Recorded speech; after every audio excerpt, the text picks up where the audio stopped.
Dear esteemed recipients, the creation of this organization emerges directly from the lived experience of systemic predation faced by Mr. O'Neill, exemplified starkly through persistent threats to his life by the very entities his advocacy seeks to expose.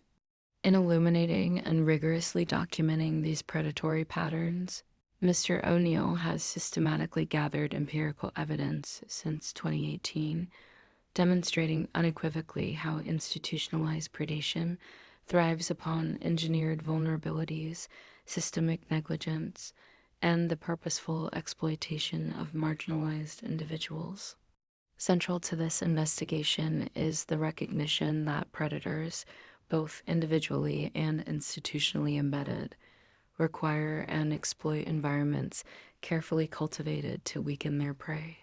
These environments, deliberately structured through policy and administrative neglect, have been observed and documented by Mr. O'Neill with precision and clarity. Indeed, as a victim who openly presents his vulnerabilities, including trauma, instability, homelessness, and social marginalization, Mr. O'Neill knowingly invites predation to expose predatory practices. His very state of vulnerability, combined with his courageous transparency and methodical documentation, has become the cornerstone of this ongoing empirical study. This meticulous, controlled investigation identifies clear evidence of actus reus, the predatory acts themselves, and mens rea, the knowing intention and complicity behind these acts, prerequisites for successful prosecution, Roach, 2022. Predators within the system gleefully demonstrate their inherited blood memory of exploitation, embracing a generational script characterized by manipulative charm, psychological violence, and calculated apathy. Such predatory systems and behaviors, deeply rooted in hierarchical, often patriarchal structures, perpetuate generational trauma and facilitate a continuous, systemic cycle of oppression, exploitation, and genocide of the vulnerable. Wolford and Benvenuto, 2015. Mr. O'Neill, as analytical framework, utilizes a sharp indigenous lens, informed deeply by spiritual, historical, and blood memory insights. Indigenous methodologies provide significant illumination on how these predatory systems persist and evolve, echoing historical atrocities against First Nations peoples and numerous global genocides, including the Holocaust, genocidal acts against transgender communities, genocidal policies against Muslim populations, autistic and homeless communities, and others marginalized by ignorance and elitism. Short, 2016. This framework renders visible how normalized predatory behavior thrives through complacency, fear, elitism, and intentional ignorance. Mr. O'Neill directly confronts institutional apathy, systematically provoking institutional responses through formalized, authentic demands for accountability.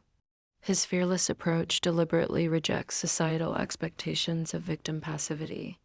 By explicitly asserting his rights, especially invoking the contractual obligation that institutions owe him, demands mirroring their own insistence on immediate compliance when roles are reversed, he illuminates the blatant double standards and hypocrisy embedded within contemporary governance, revealing an oxymoronic paradigm: institutions that publicly claim protection, yet privately perpetrate exploitation.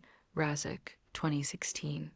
Significantly, Mr. O'Neill's approach has triggered substantial hostility, including explicit threats to his life, by precisely the predators he seeks to expose. These reactions serve as a stark confirmation of institutional complicity and guilt.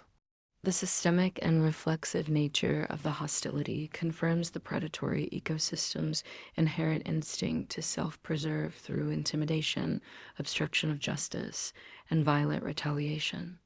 Documented extensively, these threats now form part of an actionable corpus of prima facie evidence, compelling clear pathways for prosecution under criminal negligence, coercion, harassment, intimidation, and obstruction of justice. Mr. O'Neill emphasizes an immediate timeline for remedy, repeatedly articulating that the very system which swiftly extracts consequences from vulnerable individuals is fundamentally reluctant, if not wholly resistant, to accountability when positions of power are questioned. This blatant double standard reveals deep structural injustices, mandating transformative policy action.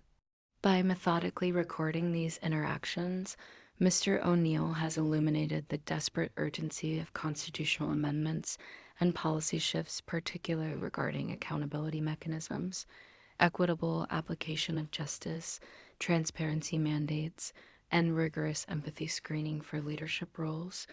Truth and Reconciliation Commission of Canada, 2015.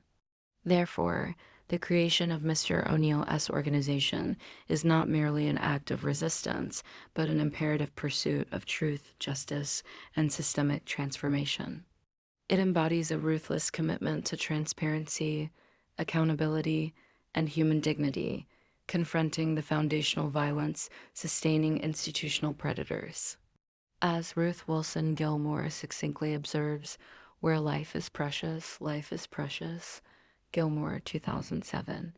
Mr. O'Neill S. organization resolutely insists on the inherent worth of all life, particularly those systematically marginalized, manipulated, and preyed upon by entrenched institutional forces. Clearly, you require a Bayesian model because you cannot complete this in your head. However, as an autistic savant with logical and artistic expertise and financial risk experience, I can. Take notice.